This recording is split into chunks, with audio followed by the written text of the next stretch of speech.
Well, the last time I saw you was Manchester, and I feel like you were putting on a bit of a brave face. What was it like to be there and not be the kind of man in the arena? Uh, a bittersweet, really. Obviously, I wanted to fight in front of my home crowd, but the time zone, the time difference wasn't really that appealing to me. I'm not gonna lie. I feel like the crowd is a bit dead, but it is an amazing night. Obviously, in Manchester, I enjoyed the fights and stuff like that. But do you know what? I just always knew that something else would come after that, something bigger, and here we are. I believe this is a bigger card than the Manchester card. I believe when it's my time, I'll be headlining a Manchester card, and that's the goal. So everything will happen in good timing. Yeah, I like that. I like the perspective. What did they put you up to when you were doing the Manchester thing? I think I saw you doing the day with, is it elves, where you guys jumped in an ice bath, and Yeah, apparently that's what you do on your day off. I mean yeah, that's pretty yeah. hectic. But anything else they had you doing during fight week? So I went to we've done some charity work. Some kids in Wigan Youth Oh, Zone. It's called. I've been there with Yeah, Mohammed Makayev in the past. I don't know if yeah, we can talk yeah, about him anymore, but yeah, yeah, he took me there back in the day because that's where he yeah, started his yeah. whole journey. Yeah, it's amazing, just giving back to the kids and just showing them just like little bits, when you can just pass on a bit of knowledge and then you can see how like happy the kids are. It's just like it's the next level of enjoyment, fulfillment for me, and it's like I feel like that's going to be my next line of work after fighting. Just giving back to children. Oh, I love it, mate. Nice one. Mm. Um, let's talk about Barboza fight then. And hmm the big question that I've got about that, what is it like to take a full-on leg kick from Edson Do Barboza? you know what? It's like it's not hard. It's just fast and accurate, so it'll keep hitting the same spot on your leg over and over. It's like it's literally exactly pinpointed on the same spot, and you just don't see his kicks. His kicks are just like the fastest kicks I've felt anyway. Yeah, For yeah. sure, yeah.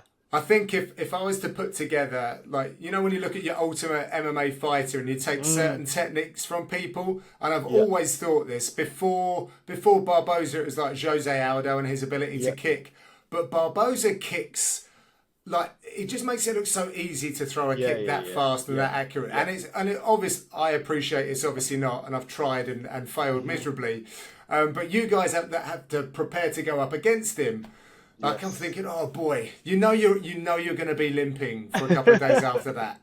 100%, 100%. That was the plan. I should have packed crutches. I should have packed crutches because I knew what it'd be like. But yeah, them guys have kicked like you say the famous saying, fear the man that practices a kick 1,000 times, and he just drills that them same kicks, switch kick, low kick, spinning hook kick. That's it, and he's so good at it. And I felt like when I felt the experience level when I fought him. Like Right? he didn't do much wrong. Do you get what I'm saying? And Yeah. and and that was the level that I felt like he don't do much wrong. Everything's just like pinpoint. Right. So what does that mean you've got to do if he's not making mistakes? How do you win the bout? Because you got a 50-45 on two scorecards. So whatever you Yeah, did clearly worked. yeah, yeah. For me, it was the feints and the footwork that's what broke. And I knew he had not fought. He's not fought nobody like me. He's fought everybody, but he's not fought nobody like me. And I've got like a weird rhythm, and a lot of people will tell you that when the fight with me is difficult because my feint and my movement. And I think Barbo's was struggling with that. I was making him move his feet, which he didn't want to do. He wants to kick off the spot, and yeah, that Right. was the key to victory. Yeah, yeah, nice. I mean, it was a fantastic fight, mate. Like, really, really good, and a huge victory. What a name to have on your resume. They Thank you. keep on building up now. But apart from maybe the elements that you just spoke about, what were you most proud about from that performance or that results? Uh, I think it was the mental focus. Obviously, the up kick in the first round could have went wrong, and it was just like keeping that mental focus. And even in the fourth round, there was a point where I was thinking, "Whoa, this is championship round," and like I remember telling myself like, this is what matters now. This is where it matters. These last 2 rounds. This is what makes champions. So yeah, I'm proud of that victory. I overcome a bit of adversity, and I stuck to the game plan throughout. Yeah, and 5 rounds as well. That Yeah, puts you on the board now, doesn't it? That just shows to the matchmakers, to the UFC brass, and you didn't look like you faded. Do you know what I mean? In a yeah, very yeah, active yeah, fight as well. yeah, yeah. I feel like I've got cardio for days. I feel like I can go for days. I think 5 round fights suit me as well, to be honest. My style. I feel like I get going a bit later in the fight, and I built up well. But yeah, it was good, man. It was good fun, good experience. Yeah, yeah. And what do you make of the UFC Apex experience? Because people have it's become a thing, right? It's different. Hmm. Um, I loved it, to be honest. I loved it. It felt like I was in the gym. It felt like I could focus on the fight. But at the same time, when you're fighting in Las Vegas, you want a crowd, innit? So I feel like fighting there maybe once a year max would be good for me. But I wouldn't want to be one of them guys that fight in the Apex 4 times a year. Like, that's not why I do it. I'm Yeah, a modern yeah, day gladiator. I like to hear the crowd, and do you get what I'm saying? Like, I yeah. like Hundred I like percent. I like the fight feel. Yeah, yeah, yeah. Oh, well, we're going to get on to the next one, which will make you feel like you're in that cauldron again. But you picked up a bonus. Now, Yes. I know it's a big chunk of change, and I'm not going to sit here and ask you what you spent your money on, but I was actually thinking about this earlier. I don't even know if I've asked this question, but to anyone else, what does it mean to a fighter when you get a bonus? Like, what does it represent? More than the cash money? It's just, do you know what? It's not even about the money, really. Obviously, it's not. The money helps in it. The money helps, but once you start getting checks, it's like, for me, it's the getting the bonus is like get winning man of the match in a football game, right? I like that. That's how it is. It's like you've got an accolade. Like, that's, how do I explain it? It's like, you know what I'm saying, and it's I like do, you've won the yeah. man of the match, and they're happy with your performance, and you want to be racking up as many as them as possible, just for your name and your name value. That means you performed well in it. It's not really about the money. Obviously, the money's good sometimes, and a lot for like the debuting fighters and stuff. That's like fighting twice in a night. Do you get what I'm saying? Getting like 50 G's, and it's just it helps, man. It helps, and yeah. But I just like the fact that you got performance of the night. Yeah.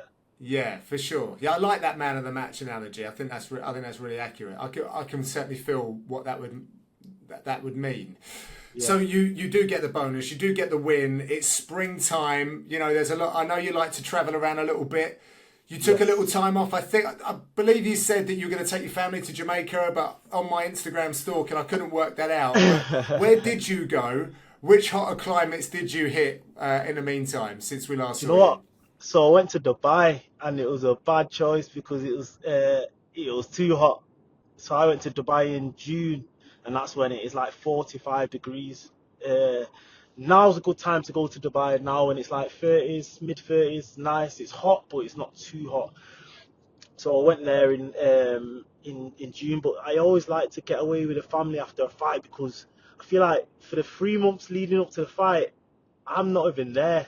I'm there, but I'm not there. Do Yeah, you get what I'm saying? So, yeah, and I do. a lot of fighters will understand that, what I'm saying. It's like, so if you do 2, 3 camps a year, that's like you're pretty much not present with your family for most of the years. Do you know what I mean? So I like to just give back a bit. I love to take my family away, and I feel like that's the most rewarding thing for me, rather than anything else. Just like, I've won a fight, just go traveling with the family, make the family happy. The family love it as well. So yeah, that's what makes me happy. Yeah, man. Well, you got to keep those buckets topped up, right? It's hard, For super sure, hard to do, but you got to for sure, invest back home. for sure, for sure. That's the main thing. Now, you've had a mad year, and there's something that we're going to talk about now will make sense to you and I, but no one else sort of knows this. Obviously, this is linked to Dan Ige as well. So I think it was around February, March time. I came to Yeah. visit you for the UFC to do some filming. You were set to meet Dan Ige. Pretty sure it was a main event. and we actually went to the Co-op Live Arena as a building site before the UFC had even struck the deal that they would be going there for that pay-per-view. We were filming you doing your thing there, and I could genuinely feel that the anticipation and the fact that you wanted to be there. Obviously, we now know that didn't happen. The Ige fight didn't happen. Manchester thing didn't happen. But here we are. Here we are. The Ige fight presents itself again. Was that when you looked at the table and sit like 15 fights unbeaten, you wanted to fight a top 5 guy? Is this pretty much the only other fight that interested you? Yes, for sure. Obviously, I wanted a top 10 guy. Nobody was available, but Ige's been a guy. It's been a guy that's been in the top 15 for the past 5-6 years. He's been fighting. I remember when I fought Ricardo Ramos, my second fight in the UFC. He was headlining then. He was headlining against Cater then. So he's been a household name for the longest now, and he's earned his stripes. Do you know what I mean? And I don't. Do you know what I don't like hearing the word gatekeeper. There's no such thing in the UFC. You can't. There's no such thing, because you can't be in the top 15 for years on end and just be an average fighter. There's no way. Okay. Do you get what I'm saying? So yeah. For me, if you're in the top 15 for a few years, you're a very high level fighter. So me getting to fight, to test my skills against Dan Ige is big for my career, massive, and it's a big test as well. Yeah, and he's also, shot into the hearts and minds of the fans as well with what he did at UFC 303 as a fellow UFC fighter, but more specifically, I guess, as a fellow featherweight and someone that's been linked to the man. Like, what did you think about that whole situation? Yeah, it's crazy. It's crazy. I would have done it myself personally. I'm sure a lot of other fighters would have done it as well. But it was crazy because I remember like waking up midway through the night to watch the fights. And I'm seeing Dan Ige walking out, and I'm like trying to switch the channels. I'm thinking I'm on the wrong channel. You know what I mean? It's like, yeah. Ige, what's Ige doing? And then I heard the one of the commentators saying, "Oh, he stepped in on a few hours' notice." So, hats off to him, man. Do you know what? I was more impressed with the performance, right, rather than him stepping in on short notice, because I think for that type of money anybody would do it. But the performance was great for 4 hours. Yeah. What stuck out about that performance then for you? I think if he didn't go to the ground at the end, he would have won the fight, to be honest. And I think just not preparing for somebody and making him work, because Diego Lopez is a solid fighter, and I think Ige was probably his toughest fight to date. Right. On 4 hours notice, so he looked good in that fight, man. He looked good. He lost a few little positions where Diego's good, but he looked good in the fight, and I think a few more minutes he would have won the fight. But yeah. Here we are. Well, I'm sure. I think Diego Lopez is probably in your future at some point as well. But focusing in on Ige, and you go back to the Middle East, slightly cooler temperatures now in Abu Dhabi. Fifth fight for you there. I haven't done the research, but there can't be many more fighters on the roster currently active that have had as many fights in Abu as what you have. You're our Middle Eastern man. Yeah, call me Mr. Abu Dhabi, and that's why it just, do you know what, it holds a special place in my heart, Abu Dhabi, honestly, because obviously I made my debut there. That's like one of the biggest memories ever. And then just like the fights I've had there, they've all been big fights, all of them. Douglas Silva fight, class fight, knocking out Makwan Americani. And then stopping Ricardo Ramos as well, getting the bonus. That was my first bonus. So it's like, do you know what I mean? They've all been big fights. Yeah. And that arena, have you had 2 previous fights in that arena or one? The Etihad. I think just one. No, two. I fought Douglas there, and then I fought Makwan there as well. Okay, yeah, I was there for the Macron fight. That was something else. Yeah, that was like a real coming out party for you. I think when you get that kind of knockout, holy shit, highlight reel. So what have you got in store for Dan Ige? What have I got in store? Yeah, you know what I bring to the table, John. Well, I've been I've been seeing on the socials, like we put out on the socials what we want to put out on the socials. And I've seen you've been Yeah. down at Paulino's gym doing a lot of boxing. I don't know if it's because their social media guy down there is always happy to see you, but it looks like there's been a big lean on the boxing. I'm not looking for you to give me away any secrets, but obviously the hands is a big part of your game. But that's there's no secrets to it. Like everybody knows what I do in it. Like there's no secrets to it. It's just gonna be. It's just gonna be. I'm just gonna try light him up, and he's gonna try light me up. It's simple as that. right.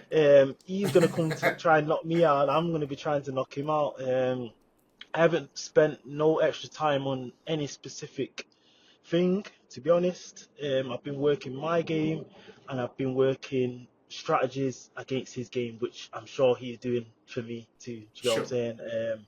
Yeah. And that's just the way it goes at this elite level, and it's whoever can pull off their game plan the best. Simple as that. Yeah. Yeah, I'm really excited about this. Obviously, you and Dan, I've got all the respect in the world for both of you, but I really admire both of your coaches as well. And I think at the top end of the game, these strategic battles take place, particularly maybe during the fight. If someone needs to switch something up, we'll have our finger on the pulse to see what comes from it. But in speaking to the team, give us an idea of some of the fellas that have been helping you out in the sparring, because it is an ever-growing team you got down there at MTT. Yeah, so I've had specific sparring for Ige. Usually I don't focus too much on the opponent just in case they get the pull out and you find somebody else or whatever. But luckily enough, my Russian friend, little Ibrahimov, he's fighting Yeah, he's fighting this weekend. He came back from Russia maybe 6-7 weeks ago, so it was perfect timing. He's been in camp with me as well. He's fighting next weekend on a big show as well. So he's like 7-0, high level wrestler, good striking as well. So I've been sparring with him a lot, been getting good rounds with him, good wrestling rounds with him. And Jordan Barton, another one of my training partners, that's a regular partner. So I feel like I got good looks for Ige. Them two can replicate him well. yeah. So I feel good. I feel good. Yeah. Yeah, I just want to give a little shine to Ibrahim as well. He's like a really talented family. Doesn't his brother play for United or City as well? Yeah, next level genetics. He's got That's two mad. brothers that play football. Two Oh, of them. yeah, Two of them. Jesus Christ. And he's And he's not an average level MMA fighter. no, He's he's a not. No. high level as well. So He fought one of my teammates at amateur, and it was like you could see in that fight he was going to be special. And didn't he just spend some time with Habib's camp before he was back with you? yeah, Right. so that's who he trains with when he goes back to Dagestan. He trains with Right. them boys. So that's like the Man United training of anything. Like that's like in Dagestan, that's like the number one team. Yeah, of course You it know. is. So Yeah. Yeah, yeah, love so it. he's been giving me good work. He's been giving me good work. Yeah, yeah, yeah. I mean, great for both of you, right? You two have these young guys coming in there, pushing you all the Trying to while. kill me. I bet they are. I bet they are. You mentioned at the top, maybe the lineup at UFC 308 is, I'm not going to single out Manchester, just compared to a lot of the other pay-per-views. It's ridiculous. Like, I know, hold back on the main event because I want to get your thoughts individually on that. But is there anyone else on that card that you're really excited to share it with? What about the co-main event? The co-main, Right. the co-main, Shemaya versus Whitaker is probably one of the most anticipated fights ever because it's like Yeah. people know that Whitaker's gonna push Hamza. Everybody knows you're gonna see Hamza really tested, and then from there it's like I feel like this is like obviously he's had tests. Don't get me wrong, but Yeah. I feel like this is the test. Like boom, is this guy gonna be champion? Yeah. First 5 round fight. People want to see his cardio. People want to see. There's so many questions to be answered There are. in this fight, and it's just a great fight. It's a great fight. I'm looking forward to that, and I'm pretty much like I wish I was fighting this weekend so I could go and watch that card because I'm not gonna watch it. I'm not gonna get Right. to watch it. Do you know what I mean? But it's like it's just the whole card's amazing, even down to the prelims. Right, right. Yeah, no, I'm excited for that one. Looks like you got an issue with your phone coming up potentially, so I'm going to wrap this up pretty quickly. But before that, who do you have in that main event? That is your weight category. I'm sure you want to fight both of those boys. Who takes it home? it's a good fight, you know. I think this is the biggest 50-50 title fight you're ever gonna see, ever, Really? ever gonna see. I think it's just like they both can win. Like it's a flip of a coin, really. But I'm gonna have to go with Holloway. I'm gonna Okay. have to go with Holloway. I'm gonna have to go with Holloway. But I feel like obviously everyone's gonna say, "Oh, the power of Taporia," but it is true. He can knock anybody out. Yeah, yeah. So that's why it's so Well, exciting, isn't it? but indeed it is, and we know that Holloway can knock anyone out at any second It's as true. well. It's true. And I'm liking the whole Whittaker and Holloway, just the resurgence in their respective careers, where you think they might be on the slide, and then, oh no, they got other ideas, and here they are on this incredible card, UFC 308, Lerone, the Iceman Murphy, bringing back the old school vibes. I like it very much. Lerone, thanks for taking the time, mate. I'll be over there as well. I'm doing some backstage duties, so I will see you over there. Nice. Let's go.